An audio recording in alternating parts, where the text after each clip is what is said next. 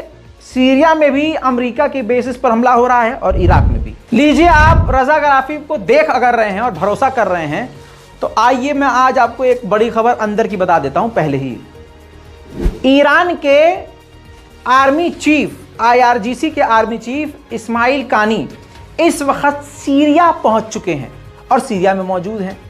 अब आप कहेंगे रजा भाई प्रूफ, इंतजार कीजिए, थोड़ा इंतजार का मजा लीजिए, अभी कहीं ना कहीं से आपको उड़ते उड़ते ये पता चल जाएगा। तब आप कहेंगे यार ये खबर तो हमारे भाई ने बता दी थी। याद रखिएगा। एक और बड़ी खबर आपको बता दूं, ईरान से जुड़ी हुई।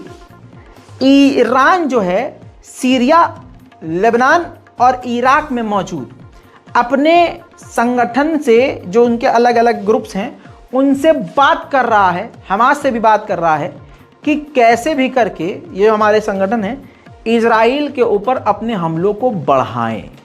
ये भी आप सुनने वाले हैं और कई जगह सोशल मीडिया पर मेरी इस रिपोर्ट के बाद सुनने को देखने को मिलेगा। आपको वो याद होगा बंदा जो स्वीडन में आए दिन कुरान जला रहा था। अब कुरान जलाने वाला कोई हो तो जाहिर सी बात है वो यहूदी ही स्पॉन्सर करता होगा। और ये बात मैंने 3 महीने पहले बोल दी थी, जब ये पहली खबर आना शुरू हुई थी कि कुरान जलाया जा रहा है।